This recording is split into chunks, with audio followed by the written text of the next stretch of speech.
tonight. An ABC premiere presentation. Do you realize what the art is? It's a transmitter for speaking to God. Remember, this is the film that stopped you cold.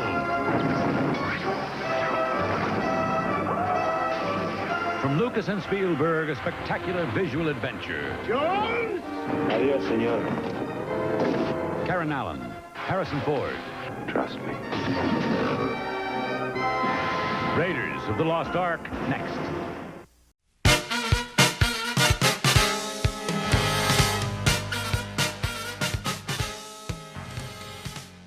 Instead of the standard Paramount logo used between 1975 to 87, the opening logo was the one used in the 1940s or 1950s.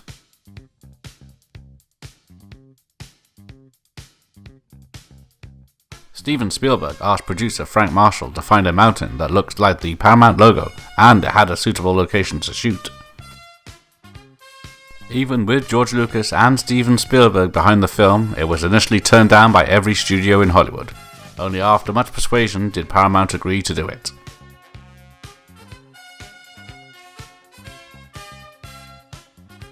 George Lucas's deal for this film was that Paramount Pictures would finance the film's entire $20 million budget. In exchange, Lucas would own over 40% of the film and collect almost half of the profits after the studio grossed a certain amount. It turned out to be a very lucrative deal for Lucas.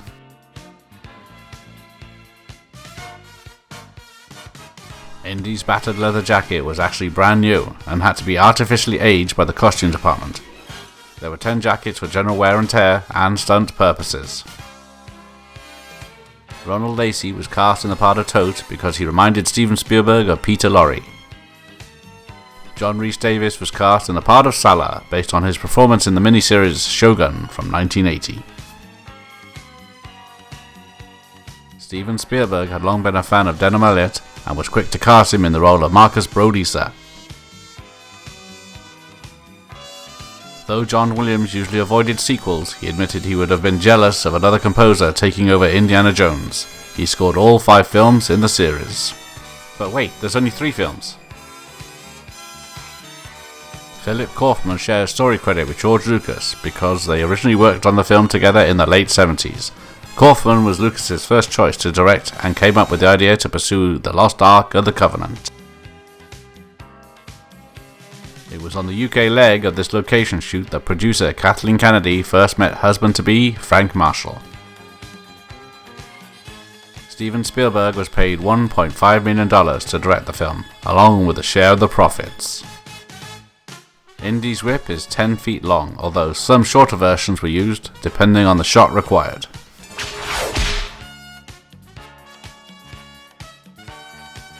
Costume designer Deborah Nodulman based Indy's outfit, flying jacket and fedora on Charlton Heston's in The Secret of the Incas from 1954. In that film, Heston played a treasure-hunting adventurer. Alfred Molina's first scene on his first day of filming involved being covered in tarantulas. The opening sequence featured live tarantulas on Alfred Molina, but they did not move until a female tarantula was introduced. The sacred idol of the Jovitos is a fertility goddess. It is a molten image of a woman squatting down and giving birth.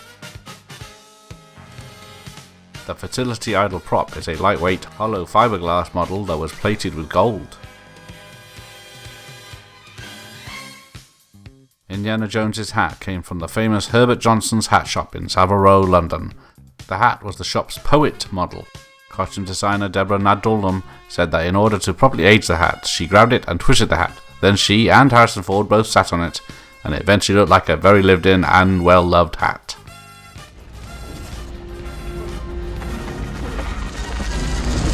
A fiberglass boulder 22 feet, which is 7 meters, in diameter was made for the scene where Indiana Jones escapes from the temple. Harrison Ford actually outrun the boulder in the opening sequence. Because the scene was shot twice from 5 different angles, he had to outrun it 10 times. Ford's stumble in that scene was deemed to look authentic and was left in.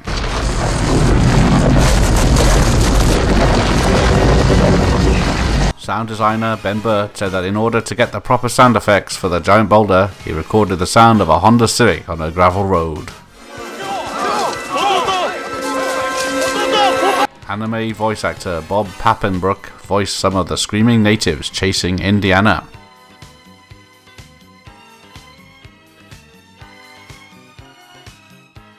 The called letters on the plane are a subtle callback to Star Wars OB-3CPO for Obi-Wan Kenobi and C-3PO.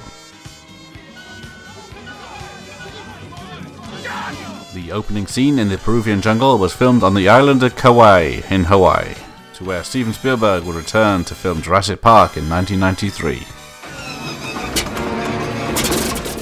When the engine starts, it is the same sound used when the Millennium Falcon's hyperdrive engine fails from the Star Wars saga.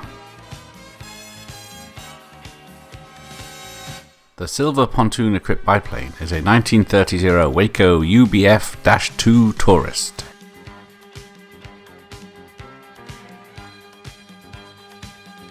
Dr. Jones is a professor of archaeology and history at the fictional Marshall College in Connecticut, and is named after the film's producer Frank Marshall. The building used for one of the exterior shots is the Music Conservatory on the campus of the University of the Pacific in California. I'm sure everything you do for the museum conforms to the International Treaty for the Protection of Antiquity. There is no such treaty. The Ark of the Covenant, the chest the Hebrews used to carry around the Ten Commandments. According to the Bible, however, the broken stone tablets were replaced by whole ones, and it was the second set which are stored in the Ark, along with the budding staff of Aaron and a measure of manna.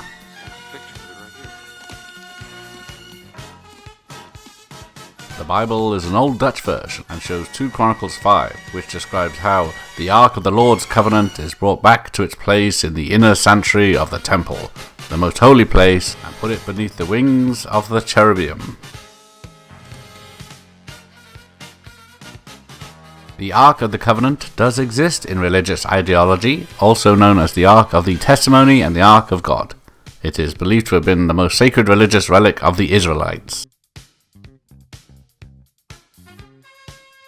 For the conceptual process and drawings, Ralph McQuarrie was not brought in, but instead George Lucas brought in Marvel artist Jem Steranko. However, McQuarrie did provide the illustration of the Ark.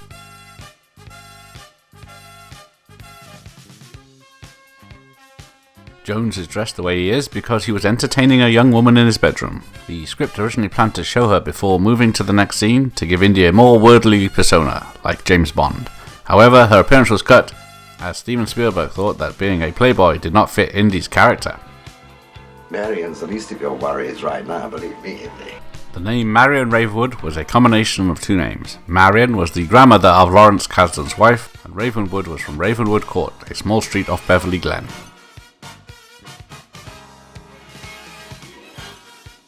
The Pan American Seaplane is a short, silent Mark III flying boat, modified by matte effects to resemble a Martin M130 with the same name. Spielberg had several production assistants dressed in period clothing and filmed them as simply walking through the doorway of the plane. Dennis Murren's magazine is Life Volume 1, Number 2, from November 30th, 1936, which has pages 42 to 43 dedicated to the watercolor paintings of Adolf Hitler.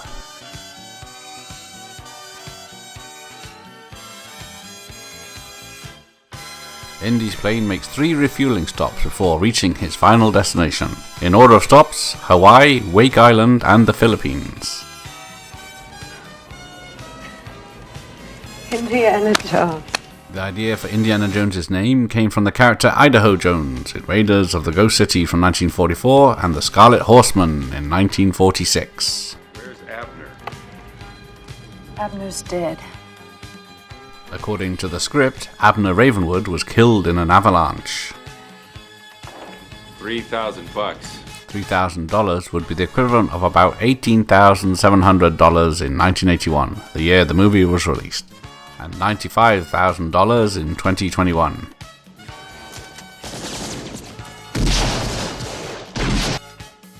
The bar fight sequence took nearly 2 weeks to film.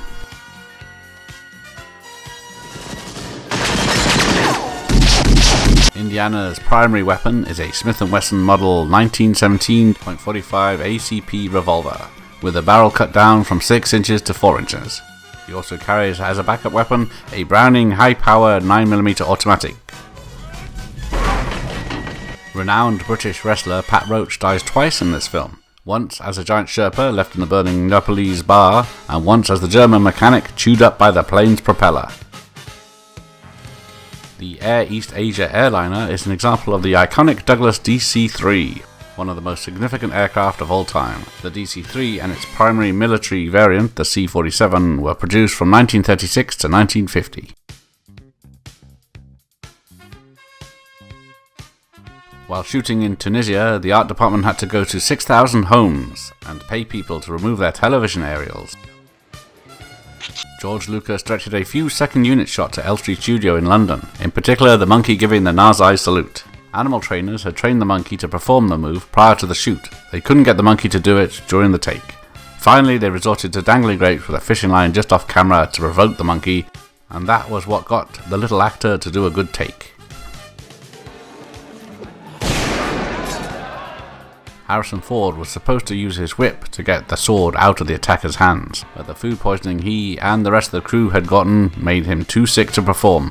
Ford suggested shooting the sucker. Steven Spielberg immediately took him up on the idea.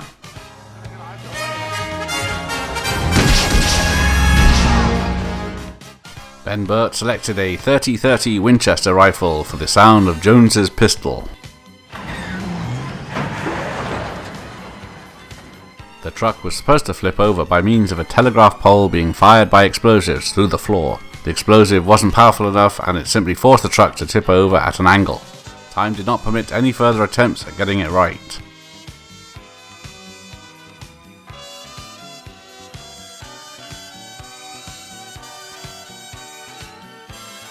A young man in a t-shirt and jeans walks past in the background on the left side of the screen. All the other people are wearing robes.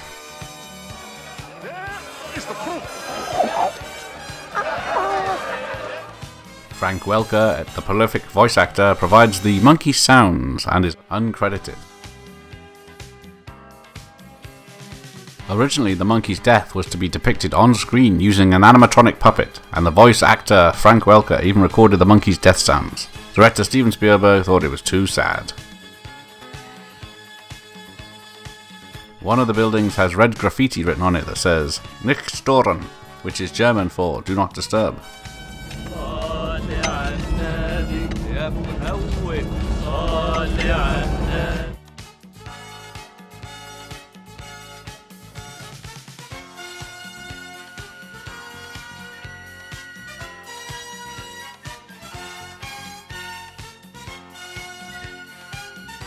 When Indy's hat was made, the brim was shaped to cover his eyes for protection and to help hide faces when stunt doubles were being used.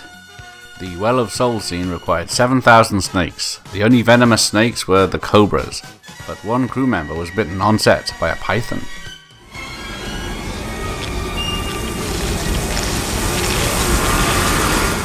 For the sound of thousands of snakes slithering, Ben Burtt stuck his fingers into a cheese casserole.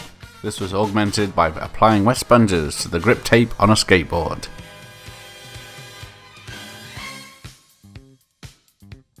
The producers scoured every pet shop in London and the south of England for every snake they could lay their hands on. However, there were not enough of them, so Steven Spielberg had several hoses cut into length, and these were used as well. Snakes. Why did it have to be snakes? Unlike Indiana, neither Harrison Ford nor Steven Spielberg have a fear of snakes.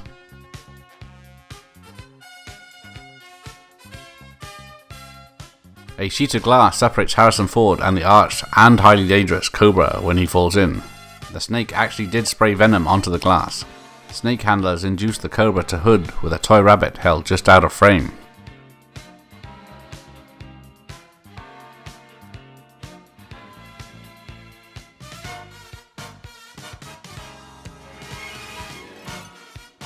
On a golden pillar there is a tiny engraving of R2-D2 and C-3PO from the Star Wars saga. They are also behind Indy when he first approaches the Ark.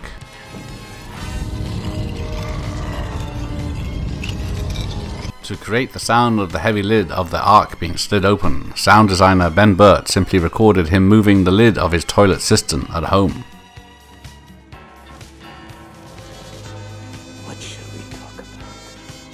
Toad's appearance was based on Heinrich Himmler, the head of the SS in Nazi Germany and one of the regime's most infamous criminals for his central role in the Holocaust.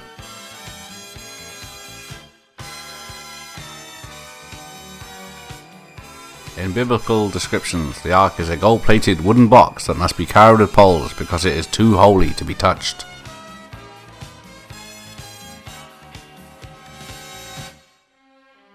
Stanley Kubrick's daughter Vivian Kubrick's set visit led to an investigation by the Royal Society for the Prevention of Cruelty to Animals. She had complained that the snakes in the tomb scenes were being unfairly treated, and this led to filming being delayed by 1 day. Steven Spielberg admitting that watching the stagehands preparing the Well of Souls set by laying out thousands of snakes nauseated him, even to the point where he nearly wanted to puke a few times. Over 30 bullwhips were supplied for the Indiana Jones franchise, ranging from 6 feet to 16 feet in length. Snake handler Steving Edge served as the double for Marion's legs. Karen Allen's stunt double refused to stand in amongst the snakes. Steven Spielberg offered him the chance by asking if he was willing to shave his legs and put on a dress.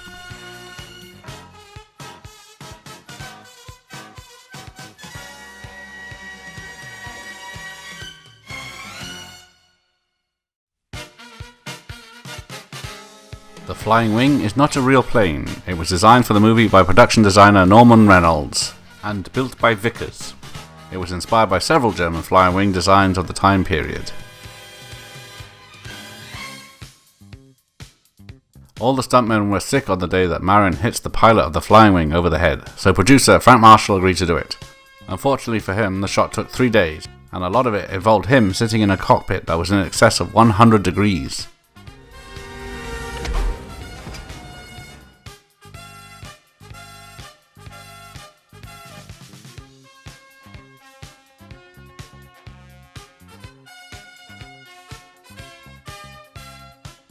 Pat Roach also plays several other roles in Raiders and in fact appears in every film entry of the Indiana Jones trilogy. He is Steven Spielberg's preferred go-to person when Spielberg needs an oaf or an ogre, or some oversized person causing trouble.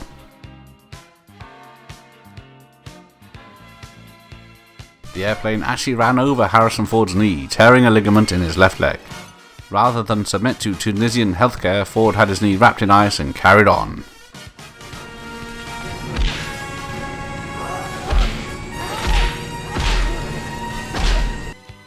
Most of the body blow sounds were created by hitting a pile of leather jackets with a baseball bat.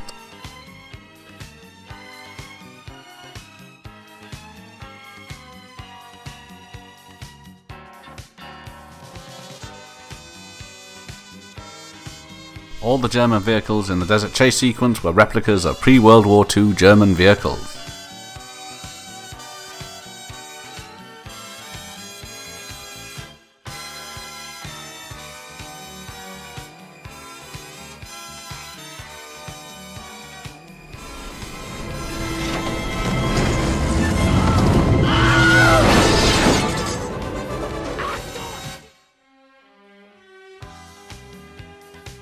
Producers limited the on-screen blood from gunshots during the truck chase by using fine red dust instead of liquid fake blood. Unfortunately, the only red dust available for the squibs was cayenne pepper, which caused a lot of suffering for the stunt crew.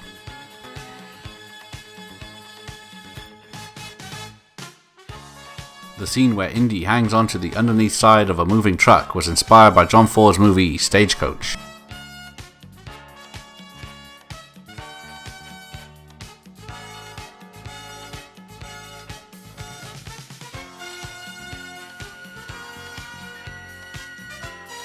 Tort is actually a hat on a stick.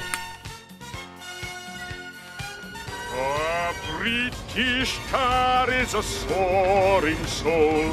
A British tar is a soaring soul is from Gilbert O'Sullivan's HMS Pinafore.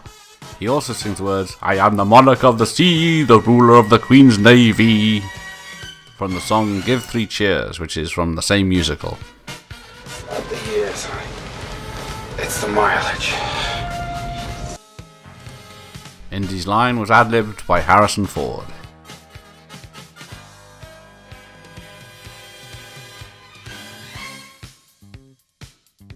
The boots are Model 405 work boots made by the Alden Shoe Company of Middlesbrough, Massachusetts. They are advertised and sold to this day as indie boots.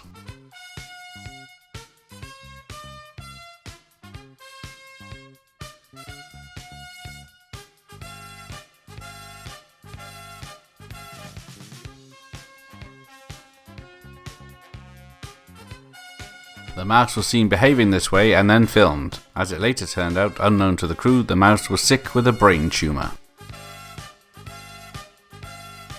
Captain Katanga wears the officer's cap of the Yugoslav Navy from 1945 to 1992. Production designer Norman Reynolds had found a rusty-looking ship that was perfect for the Bantu wind. However, when the time came for this sequence to be filmed, he was horrified to discover that the ship had been repainted and now looked pristine. It had to be swiftly repainted to achieve the distressed look.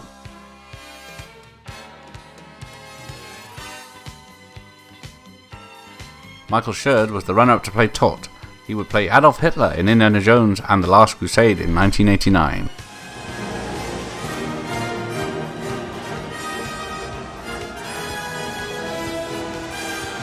John Williams had actually written 2 themes for the film. He played them both for Steven Spielberg on the piano, and Spielberg loved them so much he suggested that Williams used both of them.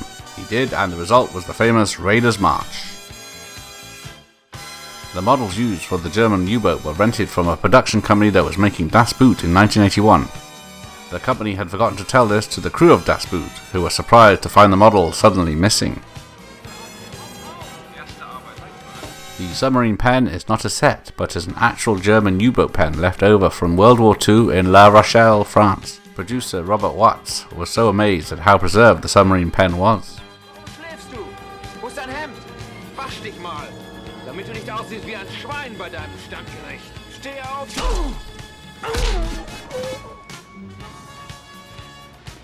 I'm uncomfortable with the thought of this Jewish ritual. Are you sure it's necessary? The last line to be added to the script was Dietrich's, "I am uncomfortable with this Jewish ritual." Because after reading through the script, the screenwriters realized there was no mention of Jews or the Nazis' hatred of them. Your persistence surprises even me.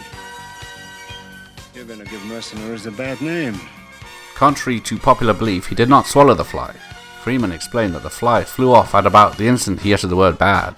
But Steven Spielberg noticed it and decided it would be funny to cut out a few frames so the fly would not be seen flying away.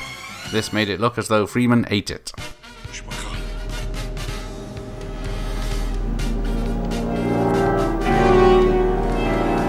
The words that Belloch recites are badly pronounced Aramaic and are part of the paragraph recited in many synagogues today. When the ark that holds the Sefer Torahs, the Old Testament handwritten on parchment, is opened as part of the Sabbath service. The instructions for the construction of the ark are found in Exodus 25:10. The high priest's clothing he wears during the ceremony is found in Exodus chapter 28. Marion, don't look at it. Shut your eyes, Marion. Don't look at it no matter what happens. According to the novelization, the writing on the headpiece of the Staff of Ra included a specific warning not to look into the ark.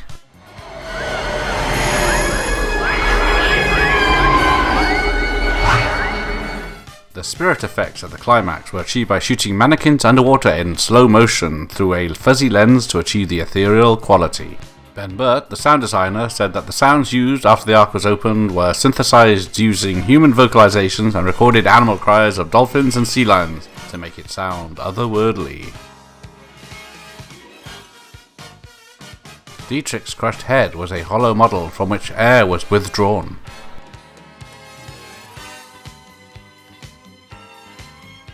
The melting of Tote's head was done by exposing a gelatine and plaster model of Ronald Lacey's head to a heat lamp with an undercranked camera.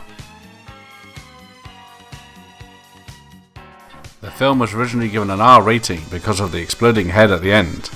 They didn't want the picture to be rated R, so they added layers of fire in front of his face to make it appear less graphic.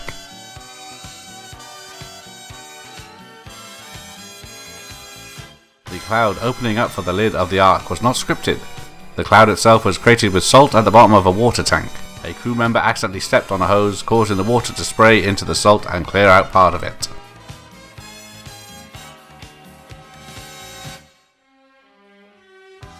Body count 64, including the monkey, 11 by Indiana Jones.